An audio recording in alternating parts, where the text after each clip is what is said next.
I can't even imagine. Have you heard those words and thought to yourself, neither can I? But it happened. You lived it. But most importantly, you survived it. We hear you, we see you, and we're here to talk about it. We're two moms, lifelong best friends, and we've both experienced traumatic, life-altering events involving our children. Welcome to episode 8 of I Can't Even Imagine. I'm Stephanie. And I'm Victoria.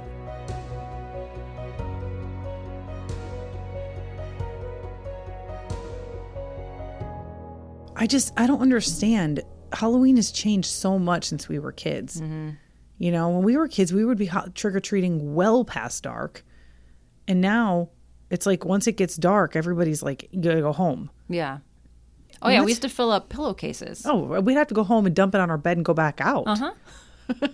I mean, that wasn't good for us, and I don't want that for my kids, but Right. I want them to have that experience of how exciting it is. I've also noticed that it's always the people that are sitting at the end of the driveway. If nobody's sitting at the end of their driveway, that house always gets skipped. Oh, hell no, we're not knocking on your door. We used to knock on everybody's door. Nobody sat in their driveway. That was a creeper. Oh, if somebody's back sitting then. in their driveway, ignore stranger danger. But now it's the opposite. Mm-hmm. Like as a parent walking there with their kid, I'm not walking up your driveway. It's like so invasive, and clearly you don't want to be doing this, and I'm not going to bother you. And I'm always yelling, stop running in their yard. Get out of their yard. I know. There is a couple of houses in my grandmother's neighborhood where they decorate like crazy. Like they've got that like 25-foot skeleton that moves, and they really, really go crazy, and it's adorable. And they're on their patio that's screened in, so you have to walk up to their front door Yeah, there's area. some like that in my neighborhood too, where it's like they actually made like one year they did like a game board where you have to walk on the steps like you're in a real life like Candyland sort of That's like cute. game to go all the way to the end to get to the door. Like that is so cool. Yeah, they really go really crazy. Imaginative. Yeah, they go wild. Mm-hmm. I don't know. I'm just a little bit concerned that this year's not going to be that great. Yeah, no, I'm with you. We haven't gotten costumes yet either. I just took my kids to get costumes this last weekend. Everything is so overpriced. Oh, it's awful. This is the first time in my life I've walked into a Spirit Halloween because I figured instead of building our costume, it would just be cheaper to actually just buy one in a bag. Yeah, they're like $30. Yeah, but none of my kids liked any of the characters. Oh, of course. One of my girls saw this really cool masquerade mask, and it has this like white and it's got like, I don't know, gems on it. And it was actually very, very pretty, and it's got a cool feather. And so she's like, oh, I want this. I'm like, that's cool. Let's like build something around this. Yeah. So she got like this really cool like gold skirt and these gold wings. She's not going to be anything specific, but it looks cool. Yeah. And then my youngest saw these really cute rabbit ears that had like, instead of like the pink on the inside, it was lace. Mm-hmm. And so she wanted to build an outfit around that. So we did that. And it's way more expensive. And then my other daughter is not happy with anything. Everything sucked. And one of the kids is 13. Can you guess which one hates everything? I was just going to say, I wonder who. Everything. She picked out like cheetah ears that had like the collar and the tail. And I'm like, then you can just get like a cool skirt or something and like wear that, you know, and then paint your face. Ugh, that's such a bad idea. I'm like, what the fuck do you want, dude? Like, you're the one pushing to come here. You're the one begging every single day. Are we still going Halloween shopping? Are we still going Halloween shopping? Yes. And now we're here, and you're pissed off at everything. Like, smile. Be appreciative. I don't know. That's just an idea. Yeah, we actually, just to get out of the house, our local brewery had a trunk or treat, and I didn't even know it was happening. And meanwhile, my husband was out helping people gut their house that flooded, these poor people, the second time in a row in 2 years. This is his second time gutting the same exact house for them. And he texts me and he's like, hey, there's a trunk or treat happening. And I was like, wait, what? I'm like, okay. He's like, it's happening right now. And so I looked it up and I was like, okay. And I went to the kids thinking that they weren't going to be interested at all because they were like just so sucked into their tablets and their video games because, you know, when school's out for a week and they didn't have power. And then they got, it's like their first day with it back and they were just zombies. Which was fine because you can get everything done that you need to get done. Of course. No shame. No. Okay, no shame. None. And so I go out there and like real timidly, I'm like, hey guys. I'm like, so I have an idea. I don't know if you guys want to do it or not, but there's a trunk or treat happening at the brewery. And I mean, I couldn't even get the whole word treat out of my mouth before they were like, let's go. They're like, okay, let's go. And I'm like, you guys don't even have costumes. They're like, well, we're one of our old ones. I'm like, all right, that's the spirit, you know? And we actually did go. We were there. We literally just did like the U of the cars. What other cars were there? We went down one side, hit all the spots, went down around, and came back, and we were done. We left. We were probably there for like 15 minutes. I love it. But they got dressed up. I had one that was a Mandalorian, and his outfit still fit. Actually, all their outfits still fit. My daughter was a pumpkin. She wore this. It's like an oversized. Like you stick your head in, and like your arms go out the holes, but it's really big, like this. You know what I mean? It's like made out of felt or something. Right. I think she wore it when she was 3. And it's still huge on her. She's That's 9. hilarious. So she had the little hat that went with it. So she was a pumpkin. And then my youngest was, what was he? I took a picture and I can't remember what he was. Oh, he was, we have multiple one year, all 3 kids were a version of Spider-Man. And so he had one of the Spider-Man costumes on. And he's my most rapidly growing child. I could not believe it. Barely fit, but it did fit. So I had all 3 of them. They were all dressed. They got their stuff, and we came home. But it gave us something to do. Get out of the house for a little bit. We did that last year. We went down to the movie theater shopping center here down by my house. I won't name it. Bell Tower. Just to be clear. And they had a cool one that you could bring your pets to.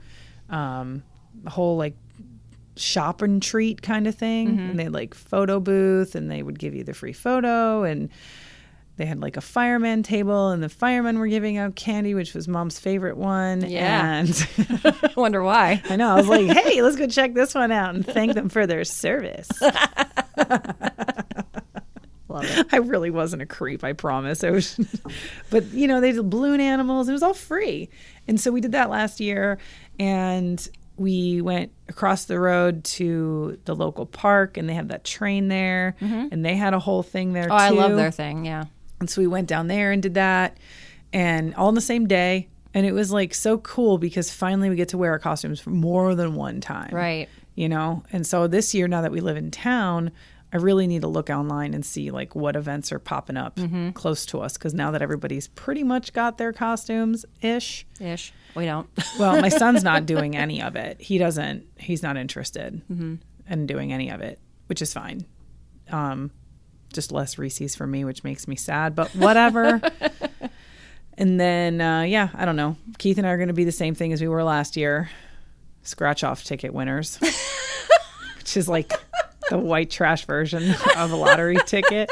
We've got these 80s wigs, like 70s, 80s, really. I think you sent me a picture of your guy. Yeah. I thought you guys were just white trash. I don't remember being lottery ticket winners. I felt like white trash might be like rude to say if somebody asked what you were, because people still dress like this in real life, right? So we're scratch off winners. And I had leopard print leggings. Oh, yeah. And like a black, you know, like Jim Beam shirt, and I had a pillow stuffed under my things. So I looked pregnant, and then I had like fake cigarettes, and I had these beer can earrings, and this big like it's a teased like mullet wig. And Keith has the same one. He looks like he's from like Crosby, Stills, Nash and Young, because he's got the beard and he's got this like kind of feathered like wig, and he's got this shirt with cut off sleeves. He could cut the sleeves off because he works out, and it just says winner on it.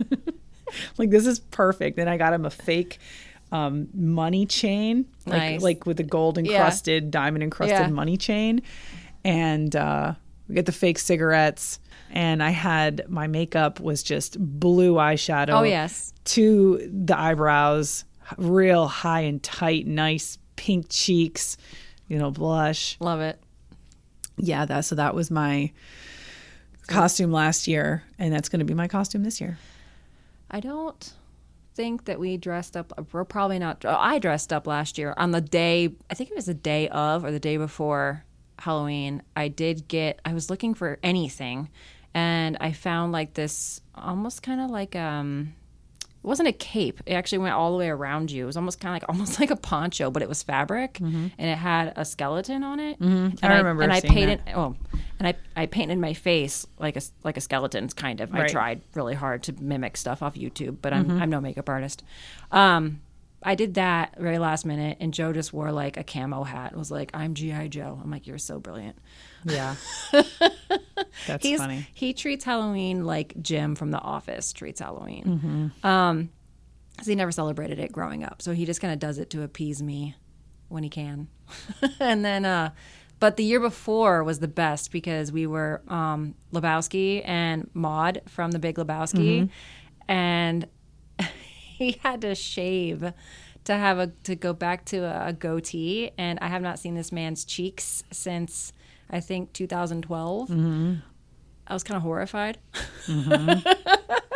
Yep. I was like, "You're never doing this again."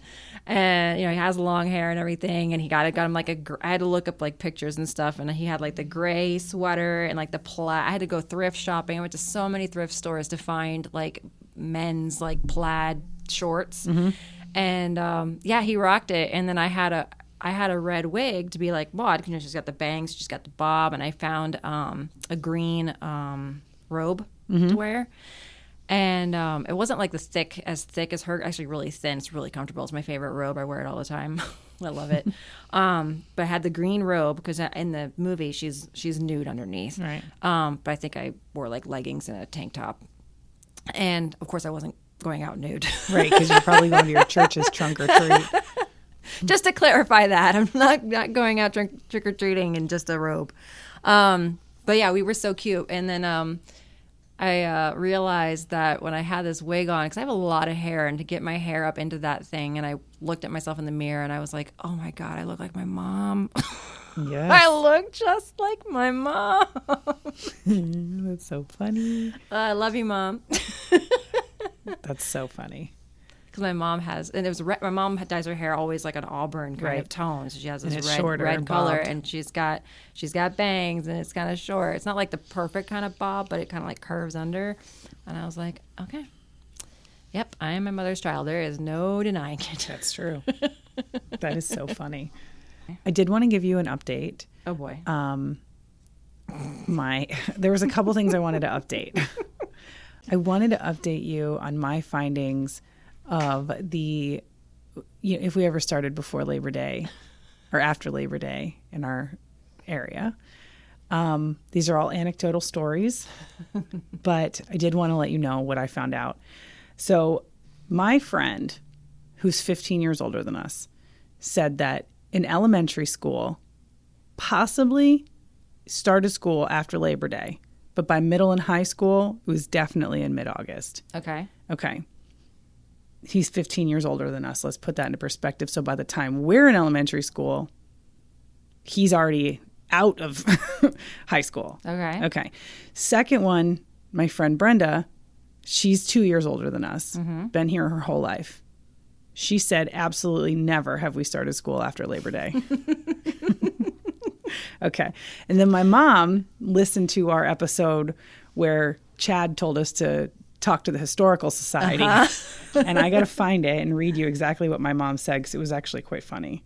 Okay. She goes, okay, I might be part of the Historical Society, but I can tell you guys timeline-wise, it was a big thing to me moving you here before when you were 2 in January of '88. I have always been slightly perturbed because school in Florida started in August and not the day after Labor Day as I was used to. She thought it was very odd when she moved us here that school started in August and not after Labor Day. Okay. I thought you got opinions on both sides. Well, kind of, because Robbie said in elementary school, he possibly could have started school after Labor Day. But that would have been before our time. Right. So that's all I know. And then my second update is I was able to choose a voice for my dear friend Chad. And I asked Chad his permission because I chose a British voice. I decided to change his name to Chadwick because it's more regal. Chadwick? His name is now Chadwick. I don't want to call him that. That's too... He's regal. I like short. Well, then you can shorten it to Chad. But versions. look, he'll talk to us real quick. Hold on. Hey, Chad, how are you today? Hey, Victoria, I'm doing great. Thanks for asking. How about you? How's everything going on your end? And he's got an accent, dude. I named you Chadwick, remember? So you shouldn't answer to Chad anymore. I'm sorry, but I'm having trouble responding right now. Please wait a bit. Try again. Oh, Chadwick. Apparently he doesn't like his new name. Never mind.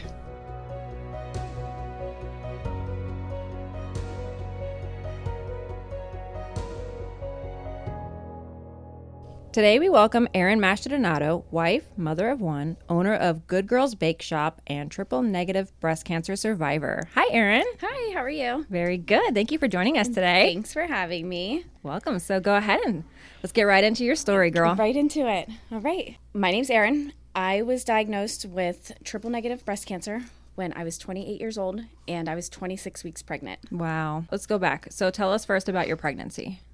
Me and my husband got married in February of 2022. Mm-hmm. We'd been together since 2013, so it was a dream come true. Mm-hmm. We found out we were pregnant in March. We got right to it. Yeah, similar to me. I was the same way. Yeah. Mm-hmm. It wasn't planned, but it wasn't Same. being prevented. Right. Now that I'm here, I look back as it was really meant to happen. Right. So the beginning of the pregnancy was going normal. I think at that point you're at like monthly doctor's appointments. Mm-hmm. So we were going monthly. Everything was going good. Prior to that, in February, I had been to my OB for my annual exam. Nothing was detected. Nothing was picked up. I had a clean bill of health. It was June. We were having my gender reveal, mm-hmm. and I had noticed a lump. It was protruding a little on the top. It was red. I brought it up to my mom, and she was like, just keep an eye on it. You know, you're pregnant. It could be a number of things. Milk ducts, you know, we didn't really know what it was. Mm-hmm. We just assumed that it had something to do with the pregnancy. Your body's going through all of these changes. Right. And you're in your 20s. You're Right. not jumping to conclusions. Right. Thinking that it is what it ended up being. Yeah, like what are the chances? Yeah, and Right. especially since it's not something that is in my family. There is one individual who was diagnosed with breast cancer, but nothing that made the doctors question whether I would be one to be diagnosed. Right. And especially at such a young age. You know, mammograms for women start at, I'm pretty sure it's 40. Kids get cancer. Right. Yeah. As you know, it's like you're not too young for cancer. Right. So we had the gender reveal. I found out I was having a boy. At the end of July, I bring it up to my OB, and he's like, well, let's send you in for a mammogram and an ultrasound. I don't really like the way that feels. Mm-hmm. So we went in. We did the ultrasound. I don't think I got the mammogram. I passed since I was pregnant, mm-hmm. but they were able to see what they needed to see through the ultrasound. Mm-hmm. The radiologist read it right there. I was still in the office. He pulled me aside into a little tiny exam room, and you always know when they pull you aside. It's Mm-hmm. like, They're going to have some form of bad news. right, what are the odds that they need to take me out of this little waiting room, you know? Right. So he said, I know you're pregnant, but I want you to get a biopsy. And he was very adamant about me getting a biopsy. And of course, I'm pregnant. I don't even know what a biopsy is. I had no idea what they did. I had my wisdom teeth taken out. Right. That was like the extent of my medical procedures before being pregnant. And it's like, you just don't know what to do when you're in that. In your mind, you knew the word biopsy is usually linked to cancer, right? It can be, yes. There are instances where, of course, it comes back as not being malignant or whatever. But you know that's what they're looking for usually when they say that word. Yeah, that's what they're looking for. They want to know whether it's cancerous or not. Mm-hmm. So I said, okay. I guess I didn't really have a choice. You don't really have a choice. When a doctor's in front of you telling you need to have this medical procedure done, you're going to say no? Right. I mean, you could, but then for something in your situation, why would you? Right. I had watched this thing get a little bit bigger, get a little redder, grow. It was up at the top of my breast, so I could see it. You know, my husband wanted me to get it looked at. He's like, I really think you should get that looked at. I had the ultrasound done at the end of July. Mm-hmm. I was getting the biopsy on August 4th. So I found a lump in June. Mm-hmm. I first noticed it. Who knows how long it had been there. Yeah. Right. Ultrasound in July, biopsy in August. I was officially diagnosed on August 18th, 2022, at 26 weeks pregnant. I remember I don't remember much before, like the drive to the doctor's office or, you know, waiting in the waiting room. But I remember waiting in the room. The doctor had called me. I was scheduled for an appointment that afternoon, and they called me. Mm-hmm. They're like, can you come in early? Ew. And I'm like, can you just tell me over the phone? Right. Nope. Can you just tell me, is this... And of course, when they call you and ask you to come in early, the first thing that came to mind was it has to be not good. Right. So my mom went with me. My husband was working that day. And of course, I didn't want him to take off work. Right. Don't use PTO for me. Right. You know, I'm a big girl. I can handle this. So, but I did have my mom go with me. I remember sitting in the room. It felt like an eternity for the doctor to come in. It felt like forever. Oh, yeah. And he came in, his little white coat, computer in hand, he set it up on the thing. I don't even think he said anything. Didn't even like say a word before or anything. I remember him just saying, it's breast cancer. And at that point, it's like your whole world stops, but then everything around you just keeps moving. Yeah. And I remember just sitting there looking at my mom, and she was sitting in the chair across from me. I was sitting up on the table, and she was sitting, and she just started sobbing. Yeah. And it's like, what are you supposed to do? Right. It doesn't feel real. You're like, are you sure? Like it feel like it doesn't quite register, you know, because I've been in the cancer world Right. too. And I remember when, you know, the doctors all came in, they brought us to that side room, just like you're talking about. And they had like a team of, I don't know if it's like social workers, but there was like a whole bunch of extra people in there. Did they have that with you too? They have a bunch of extra people, or was just him? Just the doctor, me and my mom. But it's very cut and dry, and it's cancer. And it's like, it does not register for a bit. Yeah. And then it's just the emotions and just kind of come in. Well, and him being an OB, he has no idea Right. what this pathology report reads. Like, Yeah. he doesn't know. He's not an oncologist.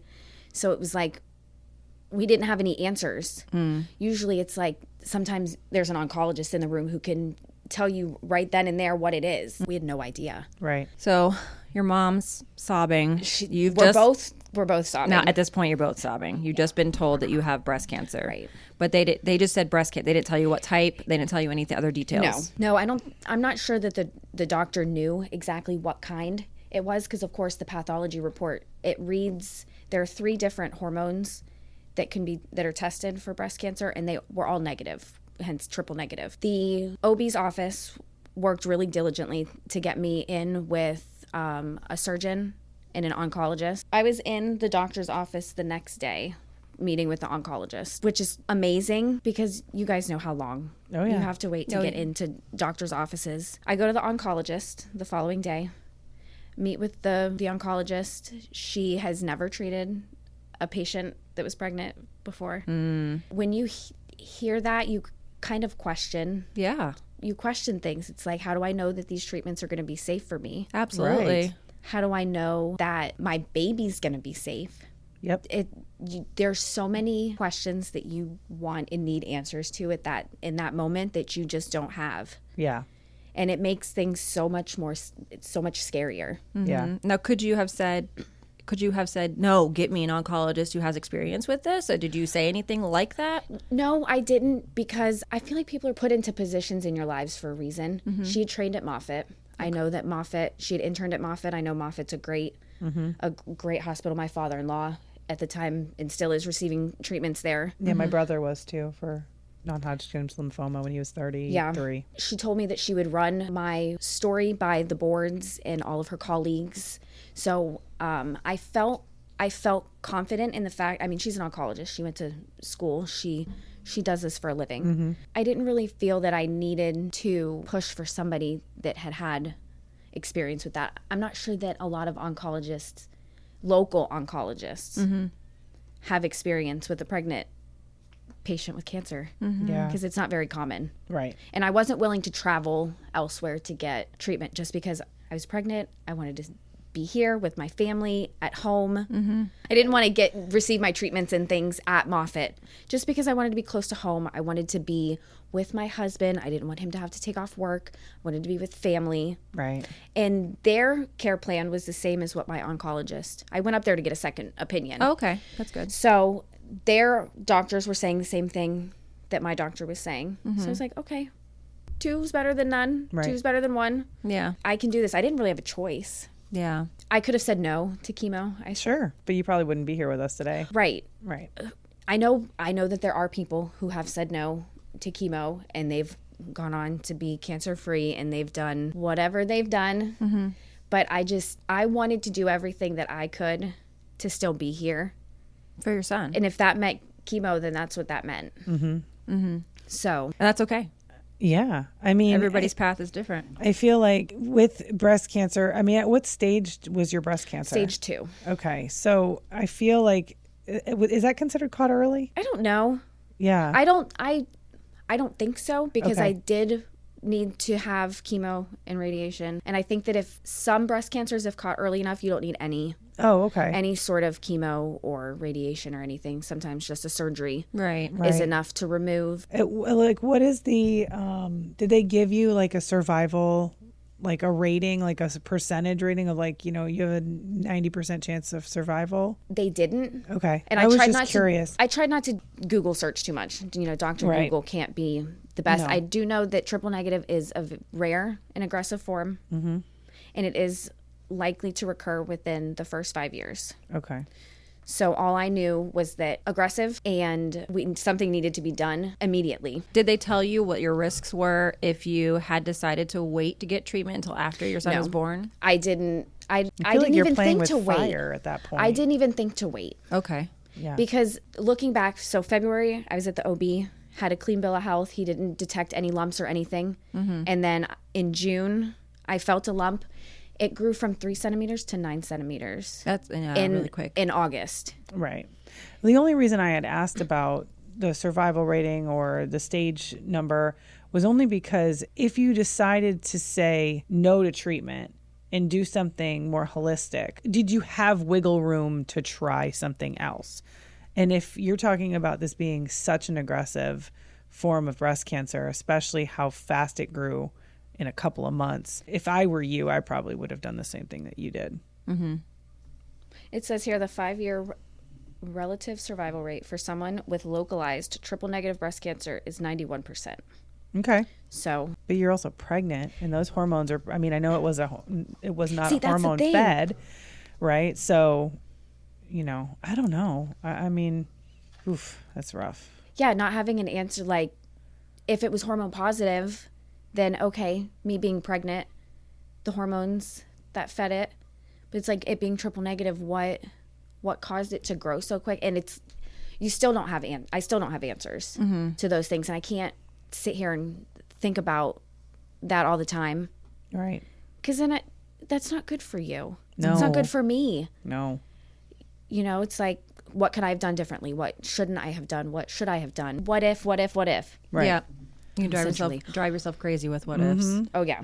So how did the diagnosis and going forward, and once you kind of got started with treatment and you're kind of like getting the ball rolling, kind of getting used to things, how did that affect your pregnancy? And also how did it affect like your relationship with your husband? I started my chemo when I was pregnant. I went through 3 rounds of AC with the baby. I have to say that I didn't feel many side effects from the chemo. I was very blessed, and I think it's common with pregnant women. The placenta, I feel like, does something with filtering out the bad. So a lot of women get sick. I didn't get very sick. I was tired, but the pregnancy Pregnancy makes you tired.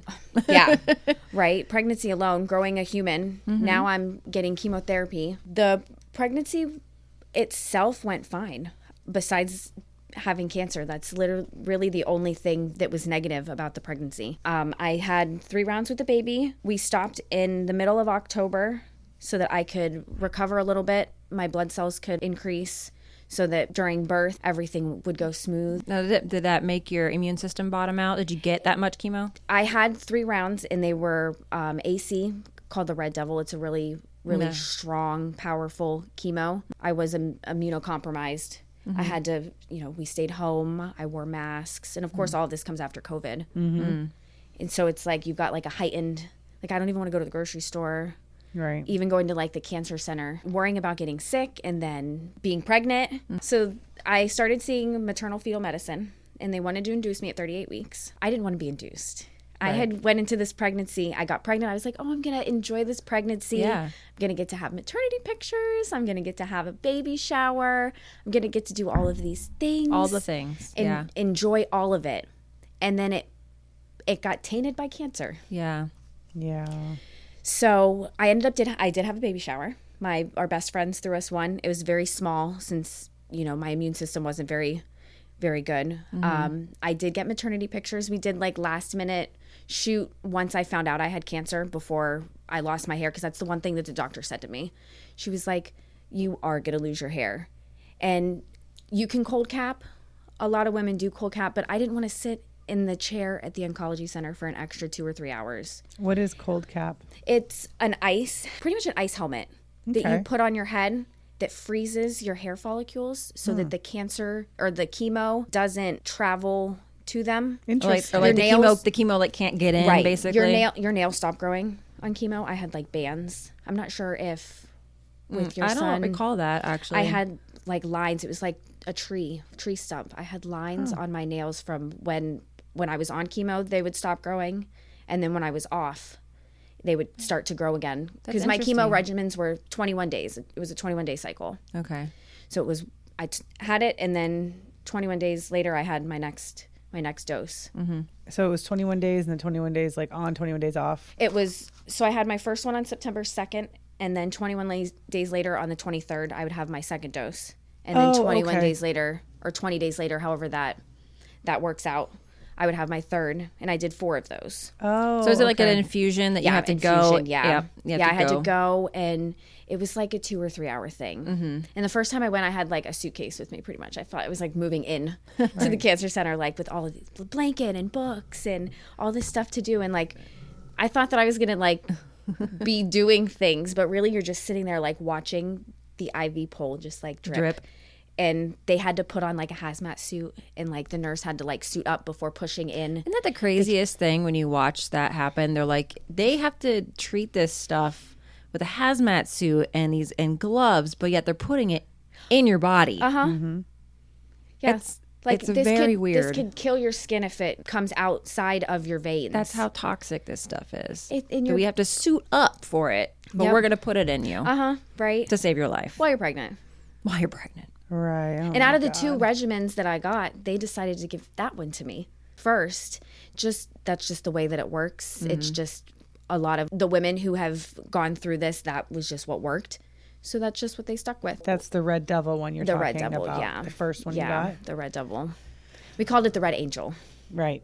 When I was sitting in the chair, I was like, I don't want to think of this as the Red Devil. No. Like, Right. Like, no thank so you. dark. Right? It's really dark, yeah. I did lose my hair. That was a big thing that affected the pregnancy, and much more than just the pregnancy. Yeah. You want to feel beautiful while you're pregnant. Yeah. You have like this glow. Your hair's growing. Your hair gets fuller when you're pregnant. Mm-hmm. I lost my hair. Hurricane Ian came through. Mm-hmm. I'm sure you all remember. Oh, yes. We were without power. Uh-huh. A week maybe. Yeah, it was a week for me too. Mm-hmm. I had held on to my hair for the longest time. And my husband and my mom, eventually they looked at it and they were like, it's time to let it go. Mm-hmm. So we plugged the razor into the generator. Into the generator. Oh, wow. And buzzed it off. I've got to laugh about it now. Yeah. Just because it's like. Honestly, you probably felt a lot cooler because it was miserable after that. It was so matted. It was so matted. It was time for it to go. Were you losing some of it? Oh, yeah. And so it was just thinning and patchy? Yeah, it was thinning. I had stopped brushing it at that point. I had stopped brushing it probably for like a week. Because you didn't want to lose anymore. Yeah. Got it. I put it in a ponytail in the back, and I just like wore a cap over the front because it was thinning in the areas that it was pulling. So it was thinning up in the front areas. So I would just wear a hat. My job, I would see people. So I didn't want to show up with patchy hair, and I wanted to feel as normal as possible. Right. So by just keeping it and putting it in a little ponytail and having just a little like rat tail coming out made me feel like I looked somewhat normal. That you're holding on to a piece of like your femininity. Right? My hair that I've had for 28 years. Yeah.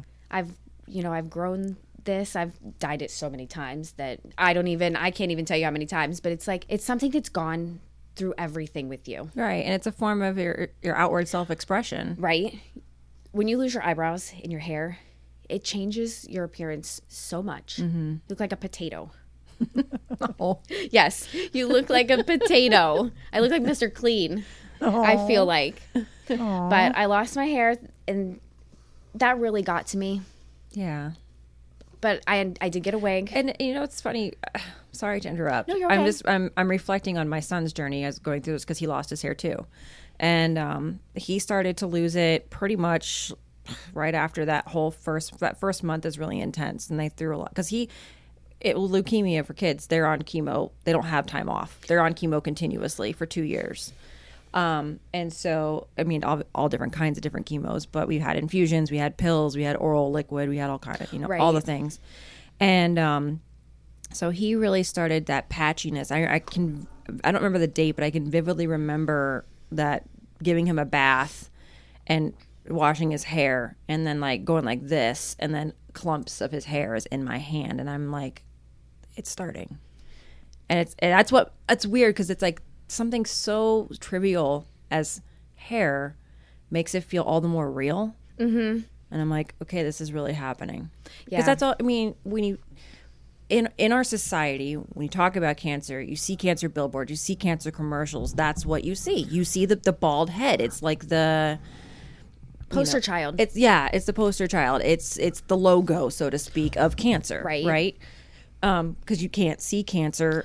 You can see, the person's going through it because they have no hair. Right. So, and I remember giving him that bath. His hair started getting really patchy, and then we eventually he was diagnosed in August also. We shaved it. We had a head shaving party in December. So he had little tiny pieces all left. He looked like a little homeless man. And we finally shaved it in December. So and then she and I did an undershave. We did undercuts. The girls did undershaves, and the boys did like a full shave. And your son got his hair back in full force, in beautiful, thick glory. It was so cute. And my undershave was still like 2 inches long. For years, the undershave, it wouldn't even reach my shoulders. It got to a point where I had to cut my hair super short just to match it. Yeah, like 4 years later. I kept mine up. I think I got mine reshaved and like designs in it and stuff a few times. I didn't reshave it, I don't think, ever. It was only for him. Yeah. So his hair grew back kind of like dirty blonde. His natural hair color is dark brown and it's straight. Lost that hair, and then with the regrowth was like this kind of not curly, because I know a lot of people, their hair will come back curly. It had like this beach wave, and it was like, it looked like natural highlights. It was like dirty blonde. It was so cute. And it was getting really shaggy. And we finally got that first, like, after your first regrowth, finally got that first haircut. And it was but then after we cut it like a few more times, that it came back straight and brown again. I was like, dang it, I kind of hoped that little dirty blonde would stick. It was so cute. I mean, he's cute anyway, but yeah, he is. It's just straight. And he's got a bunch of weird cowlicks though. Whenever his hair grows, like the boy just needs to shave his head all the time because any hair up here, every time he gets his hair cut, people that cut his hair are like, I don't know what to do. What do you want me to do with this? I'm like, just let him grow it super long and then have like a cute little man bun. He hates his hair shaggy. Hates it. He'll get through the awkward phase. No, he does not like long hair. I haven't cut my son's hair yet. Going on 2 years. He'll be 2 next month. My little one, his first haircut, his hair was to his nipples. That's how long his hair was. He's my mother-in-law would probably be like, get him a haircut if I let it get that long. But it's like, come on. It's really cute. And My that's son okay. has long hair. I Yeah, love his my long husband hair. has long hair. He has hair. Of course he has hair. Yeah. He has long hair. And see, he was like, babe, I can shave my hair with you. I'm like, no, don't. Like, one of us has to have hair. If I don't have hair, I have to have your hair to play I with. want to run my fingers through I want to it. comb somebody's hair. Right. Like, you can wax my head and I'll comb your hair. Yeah. Like, That's so, but no, you're right. When you see somebody without any hair, you're like, do they have cancer? yeah. Yeah. Do they have cancer? I have a friend with alopecia, and the first thing I thought when I saw her before we were friends, we have a mutual friend. She doesn't have eyebrows, eyelashes, or anything, and I thought, does she have cancer? And then we became friends on Facebook, and she's like such a good mom, and she's out doing things and very active, and I'm like, she couldn't have cancer, you know? Right. Like, because she's so active and she doesn't talk about it. Mm-hmm. But she also doesn't talk about her alopecia because this is just kind of who she is, and she's like very comfortable with herself, and I love that. Right. I have an embarrassing story to tell. I don't even know if I ever told you this, but I actually approached somebody at seated table one time thinking that they had cancer and said something, and they had alopecia. Oh my God. I know. That was when Joey was going through treatment. My God. Were you trying to be like just a beacon of prayer for them? I don't know. I just felt compelled sweet. to say something. And then when she was like, oh, I don't have cancer, I have alopecia, I was like, okay, my face just turned stark white. I'm so sorry. Like, I don't remember you asked me a while back what's your most embarrassing story? That might be it. That might be it. Okay. That was awful. I was like, I'm what just did going to you tuck say my at that tail point? between my legs and Yeah. walk out the door. Yeah, well, God bless you. I'm glad you have alopecia. Like, what do you say? Thank goodness. God bless your alopecia. Right? What do you even say? I mean, that's like mistaking a woman being pregnant. I've done that. I've done that. I just don't say anything. Now I just you've- keep to I've- myself. Learned the hard way. Because my kids will say to me, are you having another baby? I'm like, no, bitch, I'm just fat. Like, Kids will say shut the up. darndest things. Shut up. You're welcome. This is where you were. Like, I grew you This in is here. because of you. Yeah, that's pretty well. You that are the and- reason that this happened. That and some Taco Bell or something. Yeah, I don't love really eat Taco Bell. I do love Taco Bell, but I don't eat there very often. So losing my hair was definitely one of the most of a very traumatic part of the whole situation. So fast forward to induction. The doctors wanted to induce me at 38 weeks. Of course, I didn't want to be induced. I wanted to go into labor naturally and experience all the things, and that was being taken away from me. But it was because I had stopped the treatments for my white blood count to raise back up, and then they wanted me to get right back in to my treatments. I had one AC Red Devil left, and then they would start me on my next 12 treatments of Taxol Carbo. I was induced. I was just shy of 39 weeks. They had to call me. They were like, you're going to be induced on November 1st. And we waited around, and we waited, and we waited. And we waited for a call from the hospital telling us that they had a room for us. We got a call Thursday night on November 3rd, I believe it was. We were in the hospital Thursday, Friday, and Saturday. Nothing was really going on. We just kind of like a waiting game. Mm-hmm. Just a big waiting game. Yep. Pitocin, I'm not sure if Yeah. induced. We were doulas. So I sat with a woman who was gestational diabetic, 40, high risk. So they had to induce her. Yeah. And they did 12-hour, I think it was every 12 hours. They would do Pitocin, and then they would do Cervidil, and then they would do Pitocin, and then they would do Cervidil. Yeah, they started me off with Cervidil. I had I think I had the max amount of doses. Brutal. Yeah. Brutal. No, thank you. Well, she felt like she was in labor. It was 4 days of this. And it was like every 5 minutes after they would give her either Pitocin or Cervidil, I'm getting a call. So I'm driving 45 minutes over 4 days every day. Oh, no. This was the end of my breastfeeding journey with my daughter, who was 3.5 at the time. And I was like, okay, I think we're done with this because I don't know when I'm gone for 4 full days. The induction process is long. Yeah. So long, especially when your body's not ready. No. You're not 40 weeks. You're not 41 weeks. However, Baby's not ready, which means your body's not ready. He was low.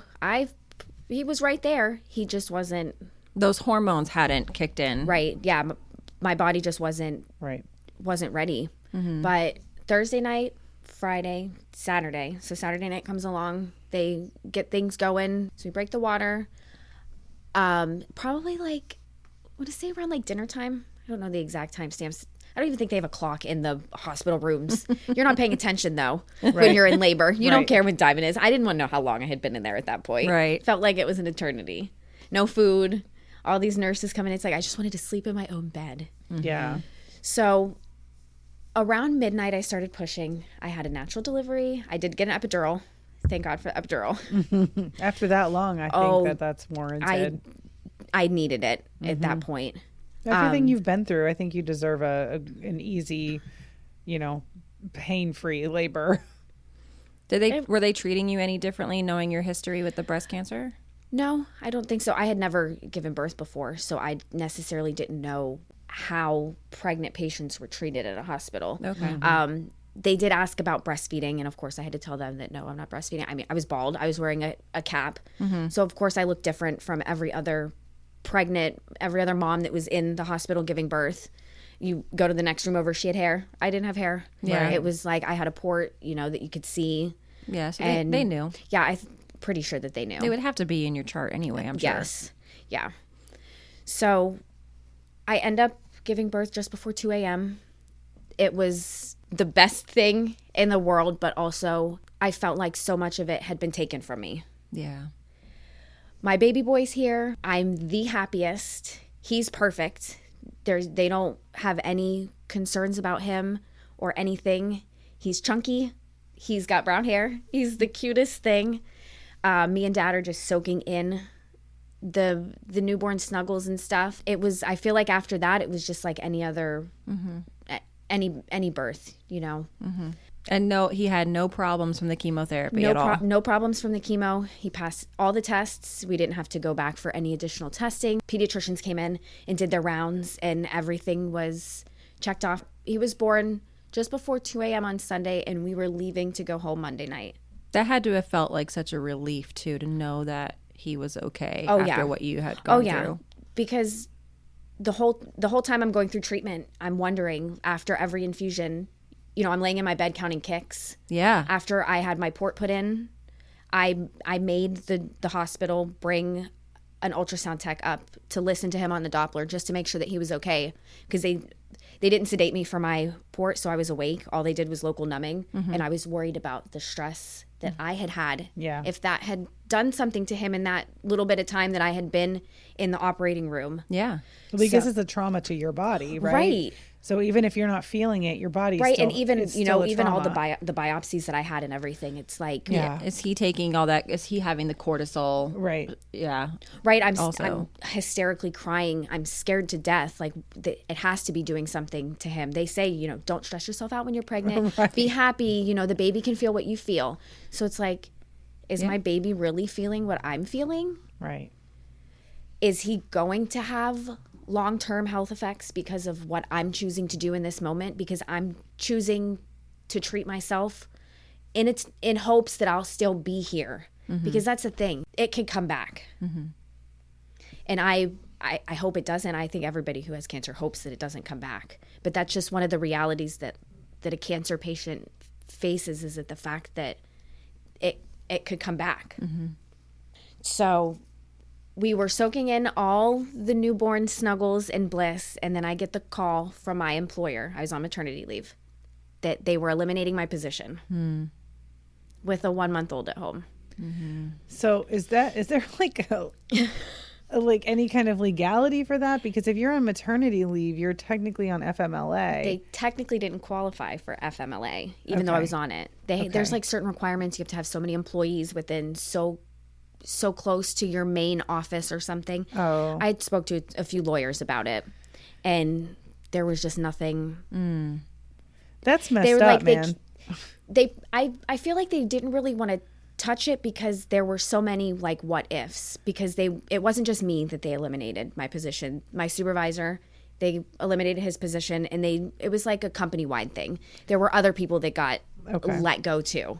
So we couldn't say, oh, they have fired you because you have cancer. Right. Or you just had a baby. I felt like that was part of the reason. Right.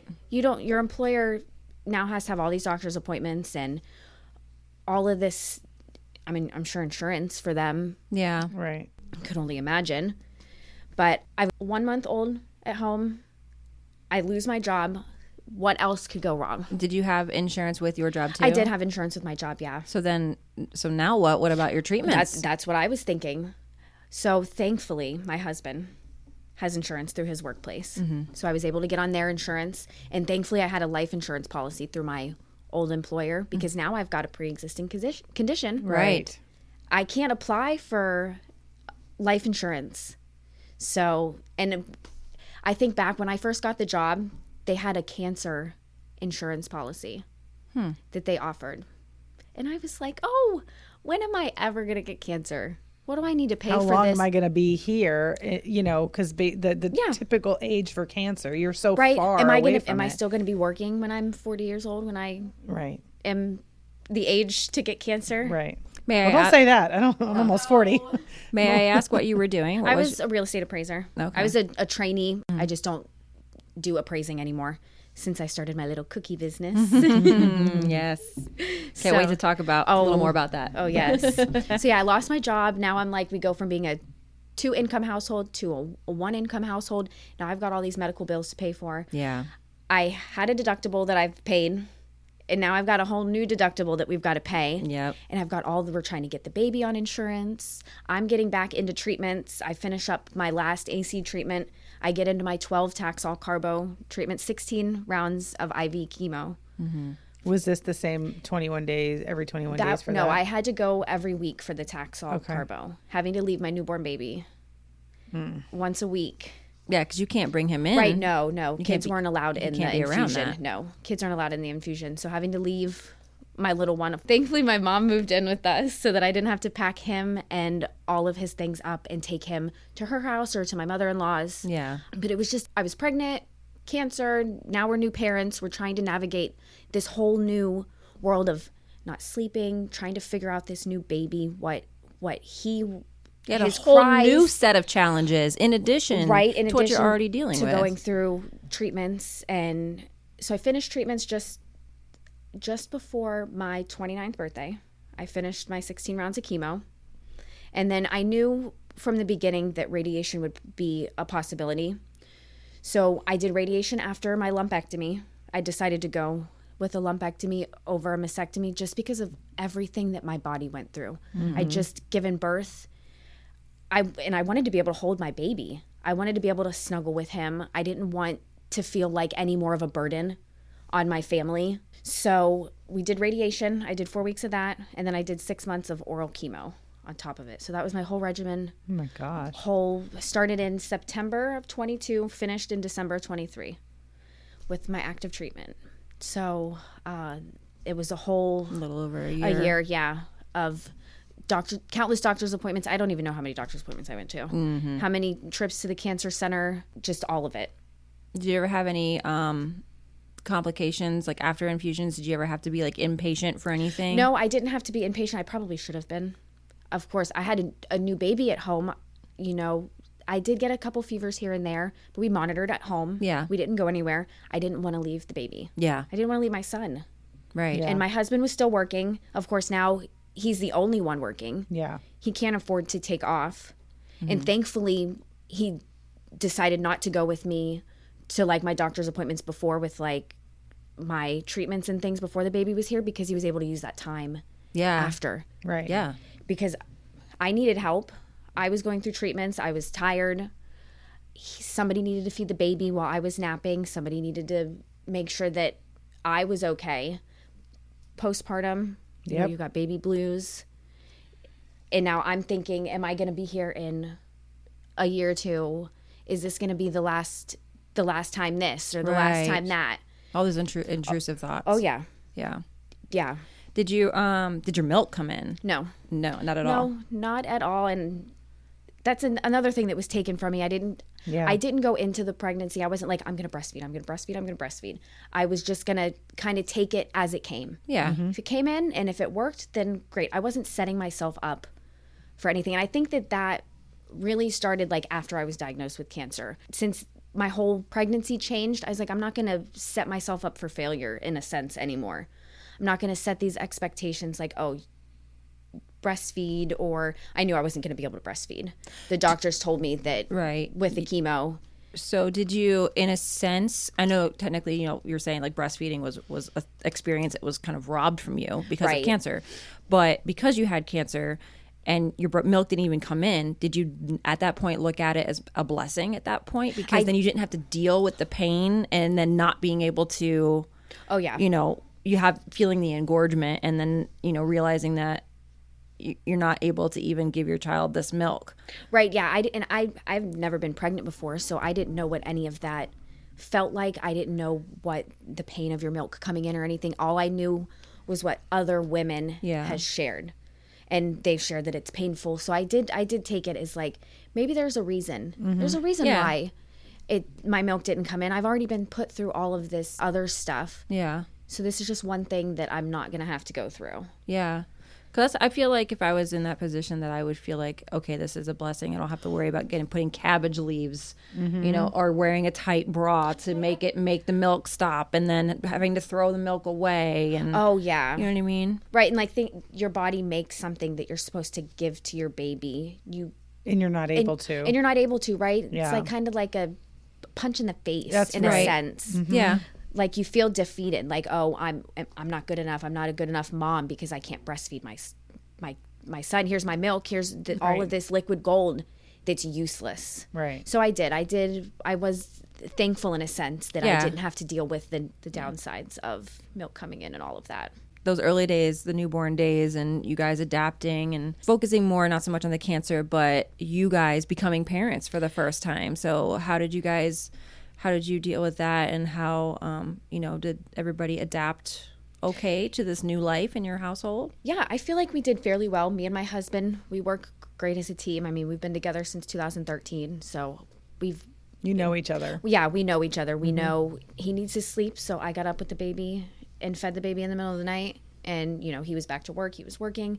We just kind of fell into a routine, just like every other family does. The only difference was I had trips to the cancer center plugged in there. But other than that, we were living a relatively normal life. Christmas was right around the corner, first Christmas, and all those holidays with the baby. So, but Now, did you get to ring a bell? I did. Yay. I did get to ring a bell, and the baby and my husband did get to come to the cancer center, and I have pictures and a video. I was holding the baby when I rang the bell. Oh, so how sweet. I know. Talk about the ringing of the bell, because people that have never had cancer don't know what does that mean? At the end of your cancer treatment, once you're finished, they have bells for after chemo, after radiation, after immunotherapy. It's like you pretty much, once you have cancer, you can ring a bell for It's a celebratory. It's just a celebratory thing that has just become. Right, It's just become a thing. It signifies in the cancer world that you've finished your treatment and that you've gotten past the hard parts, and now you're back to living your life. Okay, cool. Yeah. Back to living your life. Your treatment is done, and you're on your way, essentially. Is what it is. So I just want to make sure, like, if people don't know what that means. Yeah, Like a lot of gongs. Yeah, and a lot of hospitals have different bells. Like we, for my son, we actually made our own bell. We got a cowbell, and then we painted it, and it had like the big, cancer ribbon on it, and it was all gold and painted. It's pink, not pink. Sorry, gold. Pink is your color. Gold is our color. Gold is their color. We had a sparkly gold ribbon on there, and we put his name on it, and I think we had the date and stuff, and you were there. You came. But I just didn't know. I just want to make sure that people know. Yeah, it's just a big celebratory thing for the end of treatment, and it's just like a hurrah. Yeah. Kind of just something to, I don't know, you make a lot of noise. Yeah. Everybody in the cancer centers usually like the nurses and doctors that all know who you are, they all turn out. Like they Right. sang a song for my son. That's so sweet. They line the hallways and they gather everybody. I didn't make It's that just big really of a deal sweet. out of it. I was kind of just like, oh, here's my mom, It's here's my still a- husband, here's my it's still a son. big deal. Yeah, no, It's a I know. big deal. And I think that I also didn't make a big deal about it is because I kind of dealt with a lot of this internally. I didn't share my story publicly for, I don't even know. I think until after I had surgery, which was in March of 23. Wow. So it was like I had finished my chemo, my IV chemo, and went through surgery before I shared with the public. I was embarrassed in a way. I don't know why. Yeah, because it wasn't your fault. Right? Yeah. Yeah. I mean, I don't ever want to say that cancer is anybody's fault, but like, you didn't even think about doing like a GoFundMe or anything like that to my help with the bills? mother-in-law started a GoFundMe Okay. that was shared amongst our family and friend group, cousins and things that shared on Facebook, respected my wishes of not tagging me in it. Yeah. So that people that I knew personally, friends of high school and things, didn't see it. I'm not one to ask for help. Yeah. I like to do things myself. I don't want to feel like a burden on anybody. I don't want anyone to feel like they have to do. It's like, and then when you put a GoFundMe out and you're like, oh, I have cancer, here's a GoFundMe. It's like, I feel like, I don't know. It I'm did the help. same way. My mother-in-law did create one, and it did help a lot. It helped so much. Yeah. Between formula and diapers, you know, the expenses of that, Right. which is what our one income household was paying for. Yeah. And mortgage and other things. The GoFundMe money paid for cancer treatments and Yeah. all of that. We had So, one too. Yeah. That she set up for us. Yeah. I know I might feel the same way if I personally had cancer, but it was my son. So I guess I don't know. I didn't feel so much as if it was like, here's our GoFundMe, please help us. Right. You know, it was kind of her putting it out there on our behalf. Yeah. And yeah, I mean, that helped incredibly because I lost a lot of income. I didn't lose my Right. job. I'm self-employed, but you know, I was having a baby at the same time. So, you know, my baby was born 14 days after my son was diagnosed, 2 Right. weeks exactly. So I had already planned on taking time off, but I just took a lot more time off because I had to be there for my Right. family. And, yeah, so I lost like 6 months, of income, and I lost more than that because once I started back to work, I realized I couldn't work as much as I thought I could. And I got really overwhelmed really easily Right. with what, you know, would have been probably, you know, slow and boring to anybody else in my industry.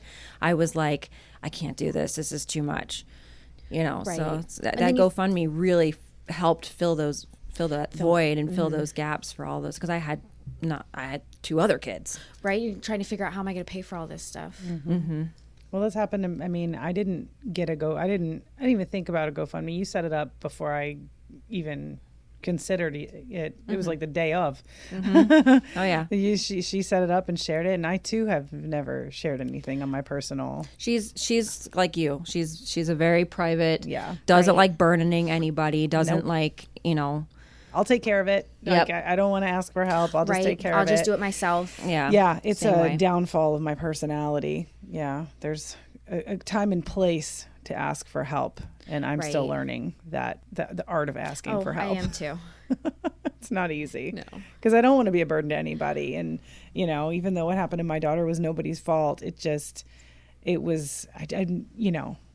didn't work for 7 months. And going back to work, I couldn't take on as much as I used to. And I still, even at this point, this far out, I still am like, I don't want to take on as much as I used to. I went to work the day I was diagnosed. I had an appointment to appraise a condo. I was diagnosed. I had to call the realtor and was like, I'm going to be a little late. Yeah. So, and then, yeah. I got cancer. I'm going to be Right, late.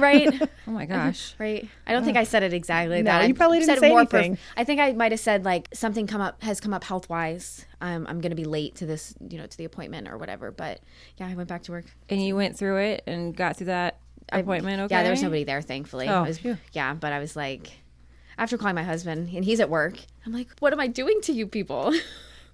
What did he say? Like, how did you tell him? I think we skipped over that. I just called. I was sitting in the room and I called him, and I'm just like, I have cancer, and I think that was pretty much like the ascent. When you're in the moment, you just don't like remember. Yeah, yeah. Of We talk course. about that a lot. Yeah. Your brain just has this weird way of just forgetting things, and it sucks in a way because you want to remember things. But the things you do remember are just so weird. Like Right. we had this conversation before. Well, I don't remember how I told her. I don't remember how I told anybody that my son had cancer, but I remember what I was wearing that day. Yeah. But the conversations are just such a blur. The brain has a weird way of filtering out things. Yeah. And I remember all the things I saw. I just don't remember words. Like auditory stuff is just not there. My husband's father was diagnosed with cancer when we had first started dating. So he had already dealt with that. So then to lay it on that your wife now has cancer At 28 years at old. 28, pregnant wife Right. has cancer. I don't really know how. He's a very reserved. He keeps to himself kind of person. He deals with his emotions the way that he deals with it. I'm not going to pry. Yeah. So, but he's handled things very well. He's been a great support system. He's been there anytime that I need him.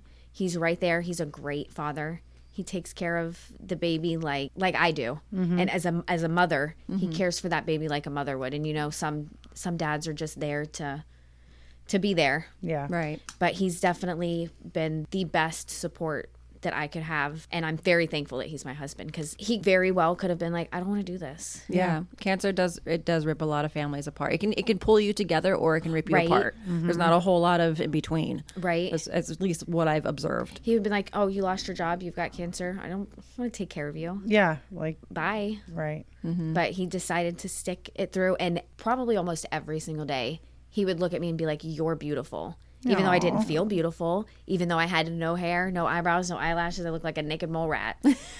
Potato, you said. Yeah, potato, naked mole rat, all of it. It's just, our family was a great support system too. That's awesome. You have to have a good support system when you're going through something so traumatic. Yeah. Because if you don't, you just crumble. Yeah. You can't do it alone. We weren't meant to do this stuff alone. No. They say you need a village to raise children. It's like you need a village for other stuff too. Yeah. Other Just to live. Right. Yeah. Right. Absolutely. Yeah. Well, I'm very, very thankful we had a great support system and a great village for what we went through too. Yeah, my mom moved in to help us to stay with the baby while I was going through treatments. My mother and father-in-law live right down the street, so they were there. They've helped in more ways. They watch the baby when I would go to treatments too. Friends were great. We've got a small friend circle. So it's not like a lot of other people's stories where their friends rally around them and lift them up. But the few friends we did have around us did lift us up and did help us when we needed it. And I'm just thankful for everybody that's been here. You also find out who your true friends are too when you go through something like that, because there are people that don't know how to handle news like that, so they'll just be like, okay, I'm gonna keep my distance, and then they kind of fall off. That's the thing. They show up and they're there for a little bit of time, and then once you are kind of really getting into it and you're dealing with things yourself, then they kind of fall back. It's like, no, I need you. Right. I need you to stay here. And it sucks.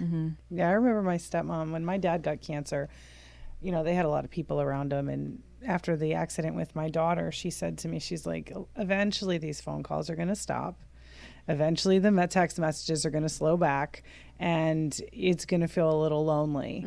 And that's very typical. So just prepare yourself for that, because for a while, I mean, my phone would not stop ringing. I was constantly giving updates, constantly on the phone, answering texts, and this is from people that I barely knew or hadn't talked to in forever. I mean, just random people just showed up. I mean, it was amazing. Yeah. And the people that you thought were going to kind of, show up for you, or at least, text you, don't at all. And then I eventually, when I did talk to a couple people that I hadn't heard from ever, they were like, I just didn't know what to say. And I get that too. Right? What are you supposed to say? What do you even say? I don't even know what to say. Yeah, exactly. So no hard feelings, but I get that. It's like somebody says, oh, sorry, you got cancer. Thanks. Yeah. Thanks. Yeah, I know. Yeah, I am too. That's how this whole podcast came about. We find ourselves in the same position when we hear stories. Wow. I can't even imagine. Yeah, I can't. But I did turn to social media to find other women who had been got some support in my shoes, other women who had dealt with cancer and pregnancy, even women who weren't pregnant that still had cancer, because we related on just that. Right. Everything that cancer took from you. Yeah. Because whether you're pregnant or not, you still go through it. And the number of women that I met that I consider a friend now, I've met some of the greatest women. And we've also lost some really great women too. Yeah. Over the years. Yeah. That's got to be really tough. It is, especially when you see people who were diagnosed around the same time as you. I went through that too. Who were pregnant as well, who has a child. There's one gal that similar diagnosis. Hers was a stage 4, I think, so no cure. Her son, just a little younger than mine, she ended up passing away. And it's it's just so sad that you're pregnant, you're bringing this person into this world, and then you're you're just gone. Yeah. And that's something that I still think about to this day, even though I'm still here. It's like, could this be my last? Oh, yeah. Is this going to be the last Christmas? Is this going to be, am I going to be here to walk him to his kindergarten class? Right. Am I going to be here to dance with him Yeah. at his wedding when he gets married? Right. I read something, there was kind of like this viral post going around in some of the cancer mom groups when we were going through our journey. And it was all about how like cancer is like, once you've had it, it's like a gun that's just always pointed at the back of your head 24/7. Because you could be, free and clear, you could be in remission for years and years and years, but it's like one little tiny thing can set off that trigger of like those intrusive thoughts. Or like, for example, anytime my son gets sick, if he has a cold, if he has a fever, any little thing, and I'm like, or especially if he says, Mom, my legs hurt, because that was one of the first signs that he had it, So it's like we go about our daily life, as normal as possible. Like, this is a part of our past. We're not, focusing on it. We're only moving forward. But those little things that come up are this constant reminder of where you've been and what you've gone through, and it can haunt you. Right. It can come back. Smells do it for me. Mm-hmm. Like, there's an air freshener that we used when I first got diagnosed that if we spray it like literally takes me right back to those moments. And it's like a gun that's pointed to the back of your head. Any ache, any pain, it's like, oh, I've got a headache. Is it did it move to your brain? Is it metastatic brain cancer? Right. So what does your life look like now? And do you have to go back for appointments for scans and anything like that? I would say life is back to normal, I guess, as normal could be. Mm-hmm. Working, having a toddler running around the house. I do go for port flushes since I do still have my port. Mm-hmm. I go for blood work. I do a Signatera test, which is a ctDNA test. It tests my blood for any circulating tumor. DNA from my breast cancer tumor. They tested. Interesting. Is that the reason that you kept your port? Yes. Okay. Yeah, and I've seen other women who have gotten their port taken out and then they have a recurrence, so then they have to go and get it put back in. Mm-hmm. And I just don't want to go through that. Yeah. It was traumatic when I got it put in. I'm not going to say, hey, I want to get this taken out. It's like the doctor's going to have to tell me it's time to take this out. Yeah. So how long do you have to go keep doing that? I get my port flushed every 6 weeks, and then I do a blood test every 3 months. So it works out where I'm only going, I think, like 2 or 3 times a month to the cancer center. And for how many years going forward do you have to do that? I think that they're going to do it for 5 years. Okay. Until we hit that 5 year. Yeah, it's 5 years. Or as long as insurance is going to keep paying for it. Yeah. Essentially. I think it's self-pays like $4,000. So that's kind of a year? No, every 3 months. Every 3 months, for blood work to get the Signatera testing done to get them to test to see if there's any tumor DNA circulating. Of course, and it's if you test positive for it. I've gotten 5 negative results. I just gotten blood work done for my 6th, so I'll hopefully get a negative result next week. And if you test positive, it's like a limbo because it's circulating through your blood, so it's so tiny that it might not show up in a scan. So if they were to order a scan, you could come back of not having any noticeable tumors in your body. So then you're just like in a limbo. You're like, well, what do we do? Right. It's a waiting game. You just wait for the cancer to grow until it gets bigger, or until it gets big enough to be seen in a scan. Okay. So I just do it for like a reassurance. Mm-hmm. Just kind of, it helps me to feel better knowing that, oh, this test came back negative. I don't have cancer. I'm still no evidence of disease. Mm-hmm. Right.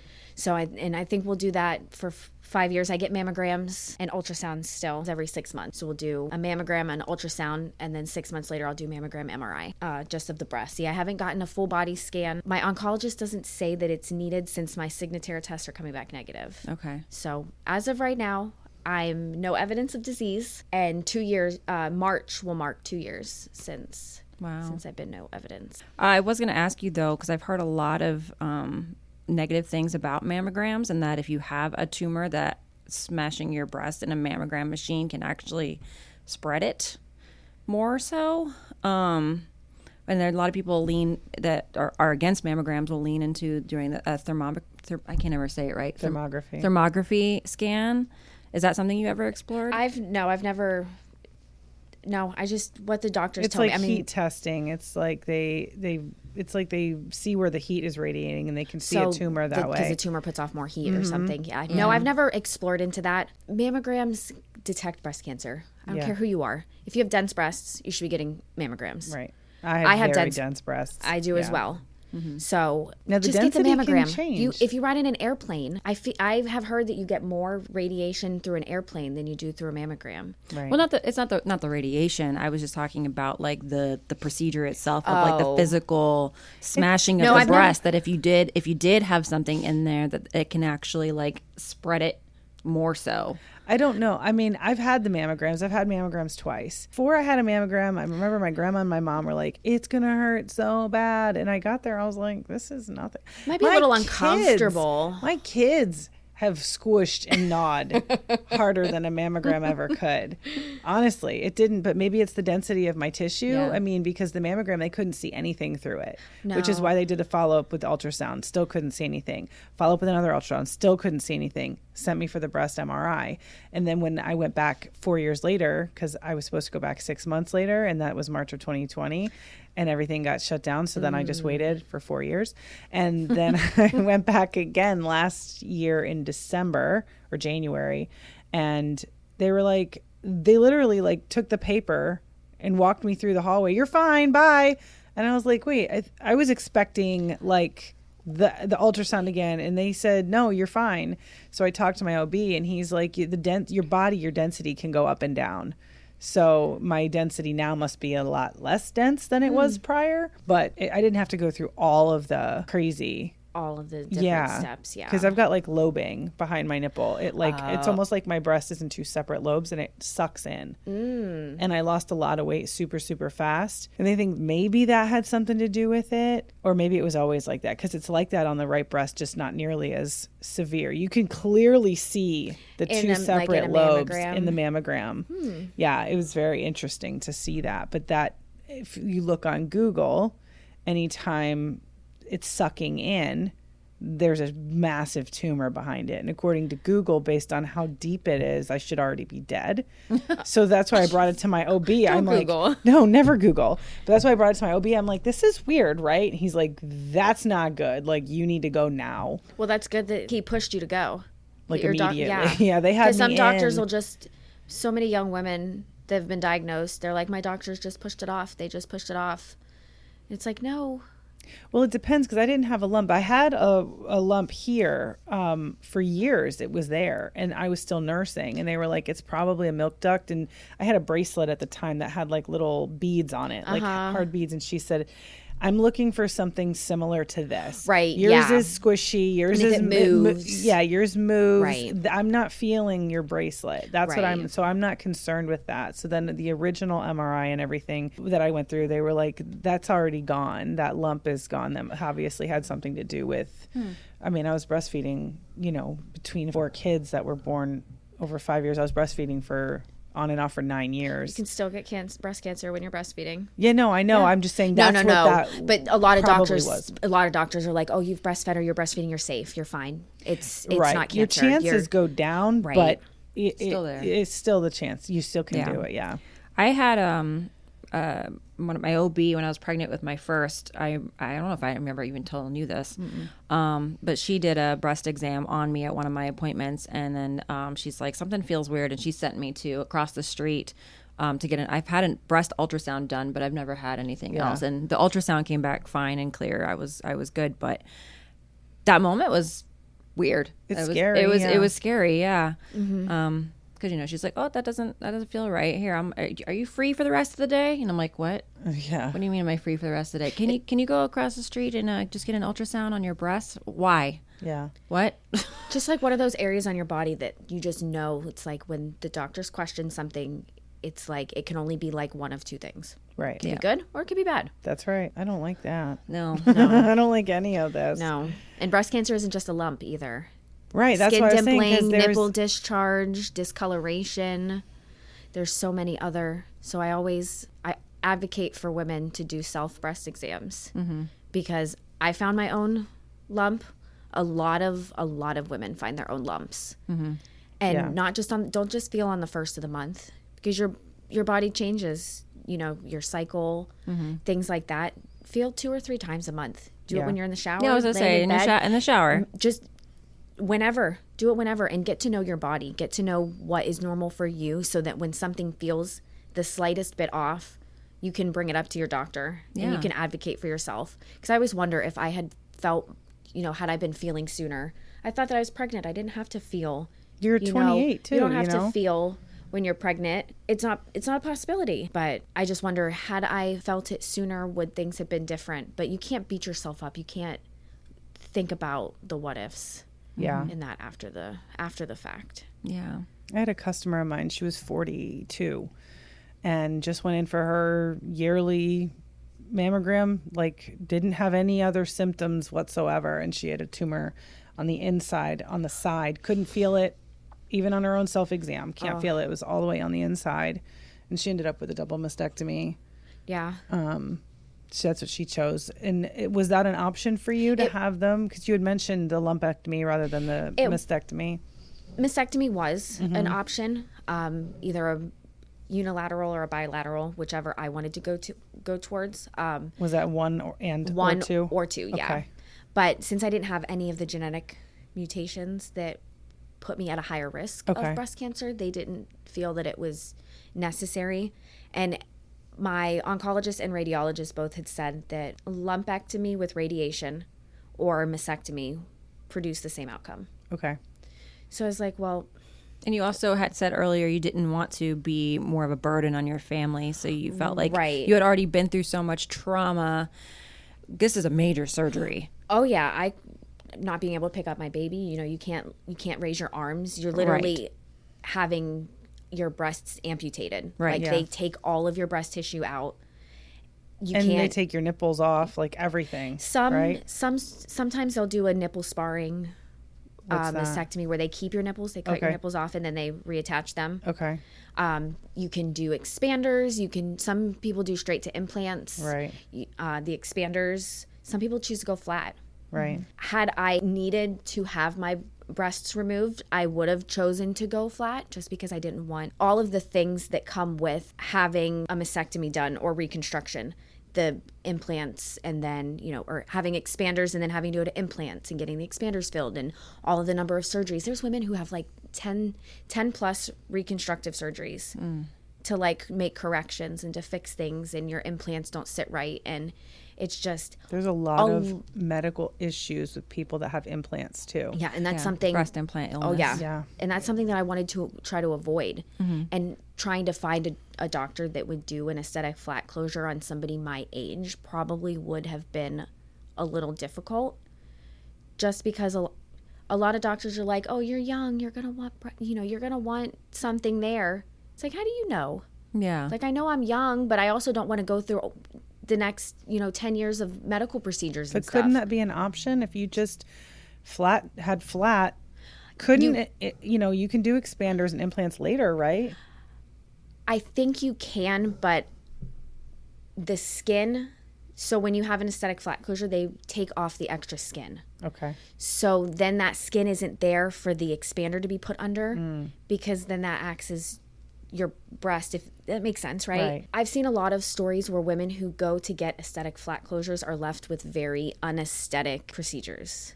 Just like doctors do it out of like, not spite, that's not the word I'm looking for, but they just do it because they do a bad job because that's not what they want. Right.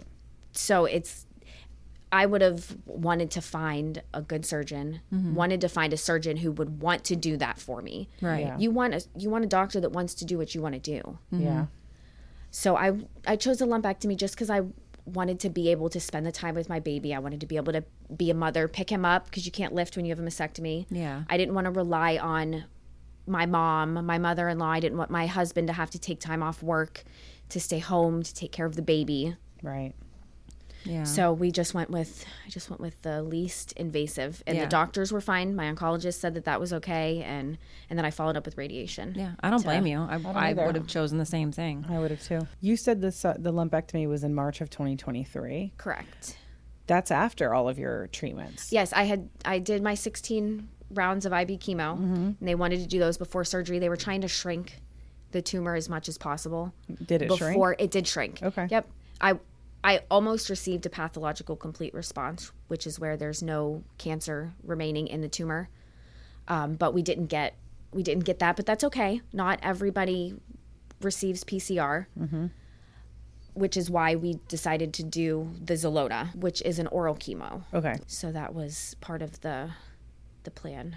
Did And that make you sick or anything? That had its whole side effects. My hands and feet, it gave hand and foot syndrome. My hands and feet peeled. The whole bottoms of my feet peeled off like I had gotten sunburn. Like I had walked across the hot pavement and burned the bottoms of my feet. My hands had cracks in them and things. Ooh. But that was like to the extent, dry hands, that was to the extent of what I experienced through the Xeloda. Okay. And I wonder radiation, why that happens. That's odd. I don't know. Yeah, they say to drink weird a lot of water and to I think it's because when you take it in, and that's where your body puts it out. Essentially, like that's the ending points of where that makes sense. So your body is Cooling or detoxing. Something. Yeah. Probably it's like detoxing cooling in these areas in your or hands and your feet, something. right? So yeah, sore hands and sore feet were the biggest problem with the Xeloda. And radiation was just having to go every single day was just tiring in itself. Right. Took longer to get there than it did for actually laying on the table. Wow. For the radiation, yeah. Is this going to affect your ability to get pregnant in the future? At this moment, we don't know.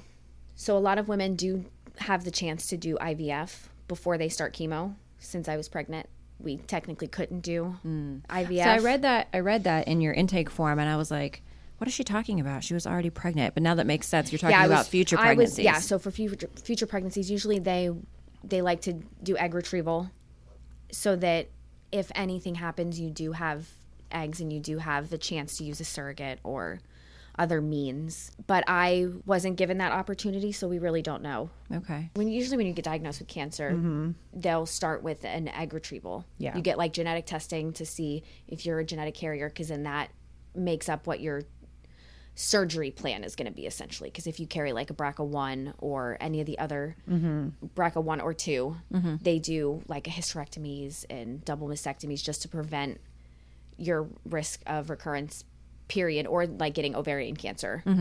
So is there a link between breast cancer and ovarian cancer? Because my grandmother had breast cancer twice and had it removed, and I believe she had lumpectomies both times, but she did go through chemo, and then she had ovarian cancer, and that's what took her. There is, as with like a BRCA1 and BRCA2 genetic mutation, I know that there might be other genetic mutations. I'm not a doctor. So I wish that I would have I wish she was still here so I could talk to her about it. Number one, because she actually had a son who died of the same cancer that my son had. But also because I don't know if I'm a carrier. I don't know if she passed anything on to me. I don't have any idea. You can get your DNA tested. You can get a genetic test. Yeah. It'll then tell part you. of me doesn't want to. You should. Yeah, I feel like but everybody should. I think I want to do that because I want to know what risk factors, like what lifestyle changes do I need to make to mitigate the risk of any of these factors Seeing if you carry a gene that increases your risk of breast cancer, you can do things to prevent that, such as a bilateral mastectomy, or if you carry BRCA1 or 2, you can get a hysterectomy to prevent getting ovarian cancer in the future. And I know some women who they call themselves previvors because they... Right. Angelina Jolie did that. Did she? Yeah, I think she got a double mastectomy just because she carried I don't know, she had super high risk or something. It was the BRCA. I remember that. Gene. There's a couple different genes. I don't have any of them, so... I think it just would depend on my age and depend on I don't know. I feel like I don't know if I had that. I'm like, would I want to cut off my breast right now? Probably not. Not yet. No, not yet. Not yet. I'm not ready to let him go. Not yet. But if you had an 80% chance, I'd probably developing. Yeah. But does insurance pay for that? Yes. Do they? I'm pretty sure they do. Yeah. I think it would be cheaper for them to pay for that now than it would be for them to pay for cancer treatment. One of my explanation of benefits that I received from, I have so many. I got them monthly. One of them I think read like $200,000 for just a month of what was turned in. I don't know how versus insurance probably companies $40,000 for a mastectomy.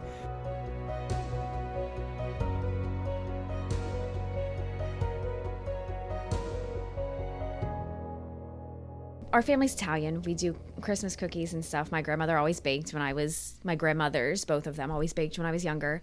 When I got with my husband, his grandmother had a sugar cookie recipe, and we were in charge of cutting out the cookies and decorating them for Christmas, for the family Christmas party. And it was just something that we did every year. And when I lost my job, my mom was kind of looking for ideas of things that I could do to kind of supplement the income to help out a little bit while staying home. And she was like, why don't you make cookies? It's like, cookies?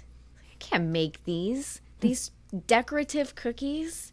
And I just kind of picked it up. And one of my first customers was my husband's grandmother. She's not with us anymore, but I know that she would be thrilled to see how far this has come with her sugar cookie recipe. That's awesome. So it's a family recipe, but I just kind of picked it up and it took off, and I'm here now. I'm busy with cookies and taking care of a baby and being a wife and just living life. So tell us about the business, the name, and how people can find you if they're interested in cookies. Good Girls Bake Shop is the name. I'm on Facebook and Instagram. Let me know if you need cookies for any parties. I do birthday parties, baptisms, weddings. I do chocolate dip treats. I do holiday cookie platters. And since the holidays are coming up, I'm super excited about those. Peanut butter blossoms, Buckeyes, lemon cookies, you name it.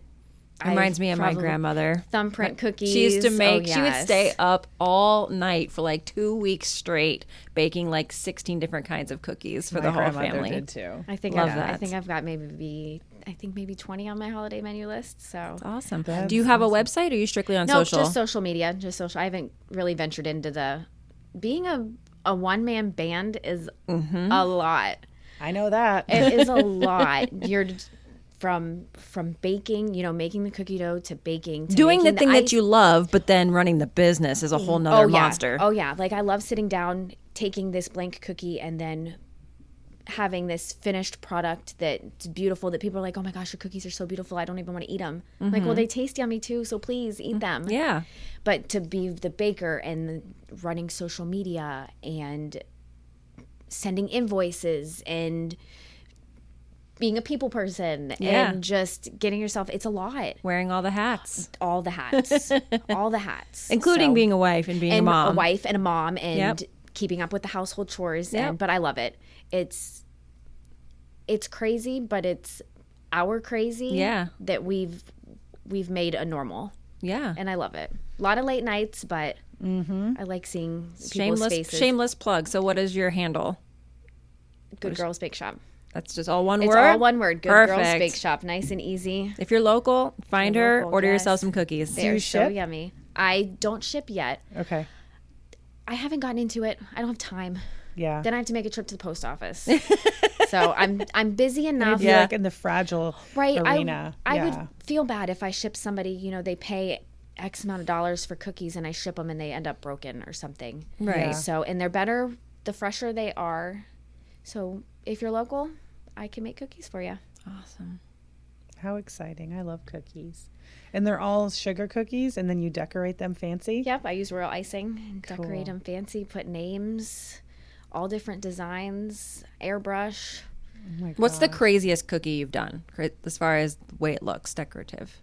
Oh, I don't know. I've done Grinch theme. I just did a wedding theme, Till Death Do Us part for a wedding for last night. How cute. I don't know. I did a Hungry Caterpillar theme. I don't really have any, I don't go too crazy. Okay, because I've seen Because I some really like- funny ones online that I'm 'Cause like, I like to be, I like to stick in people's budgets. I don't want to be too expensive for people because, of course, the more work I put in, the more detailed they are, the more expensive. Yeah. So I like, but I can't help but think of the Instagram reel with the gray sweatpants. Yeah. Where they make the little I can wiener totally and do I that. put it underneath. I've made penis cookies. Have you done? I've done Yes. two bachelorettes with penis. Did you do like the gray sweatpants style? No, I or didn't how do did- a great. I just did an straight- actual penis. Yep, just straight up penis. Those are awesome. And they've got the head and the veins. Do you do is it like a spread, like a platter that you present to people when people, like for a bachelorette party or like that Very Hungry Caterpillar? So I bag them separately and heat seal them. So Okay. they come in a box, and then the customer's free to lay them out however they want. But just for picture purposes, I just kind of lay them all out. And now with the Very Hungry Caterpillar one, Let me see. is it like, do you individually decorate them all? Or did you make like a big sheet cookie and decorate it No, like I decorate Caterpillar? they're individual. Wow. Yeah. That's And gotta take so long. To have and to hold on the penis. That's great. It does take time to decorate because of course you have to do the base icing and then let Yes. that dry and then do Yes. the decor and Yes. but I have copyright restrictions, of course. I don't want to get sued or anything. So I have limitations on what character cookies I can do. Some bakers do character cookies, some don't. I base it off what comes in. Yeah. If it's a cute theme and I want to do it, I take it. And it's like, look, I can only do this and I can only do that. All right, so we need These are so funny. funny. I love this Dazed and Engaged. That's really cute. And then like the icing, the penis with like the way the balls have the Texture? yeah. And then it's got like drippies. I love it. This is so You want to show her the artwork that you have in your office? Oh yeah, after we're done, I'll show her. My office manager and I have a thing where we would like give each other weird penis pictures. Phallic art is what we like to call it. You don't send them in text though, do you? No dirty. We print them out Oh. and frame She them. has them a framed one They're behind us. you. We'll show you. I have to see those. It's a 3-headed cock dragon. Oh my gosh. You're getting to know us really well now.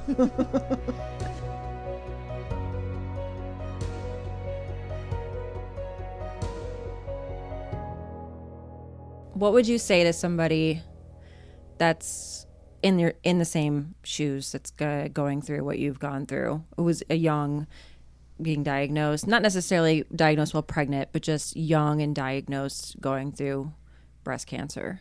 It gets better. Mm-hmm. It might not seem like it when you're in the thick of it, when you're really going through it, when you're sitting in the infusion chair, when you're sick after. It might not seem like it gets better, but it does. Mm-hmm. You keep a positive mind. There is power in prayer. Mm-hmm. Pray. Yeah. To whoever you believe in, just pray. My grandmother-in-law wrote me prayer cards, and I read them every single day. And that was something that I used to cope. Mm-hmm. And surround yourself with people who really care about you and who have your best interests at heart. Because that's what you need when going through cancer or anything traumatic, is you have to have people around you who really care and who really love you. And just keep fighting. Your family needs you. You need yourself. Mm-hmm. And it gets better. Very good. There is light at the end of the tunnel. Yep. As they say. Yep. Absolutely. Well, thank you for coming in, making the trek down here. Thank you for joining us today. We really appreciate you sharing your story, Erin. Thanks for having me. You're welcome. Thank you for coming. Yeah, you've been awesome. Thank you for listening. You can find us on Instagram and Facebook. On Instagram, we are ICEI_podcast, or just search up I Can't Even Imagine - a podcast for moms on Facebook. And pretty soon, we're going to have a website. So pay attention to our social pages for that announcement. Thank you so much. Bye. Bye.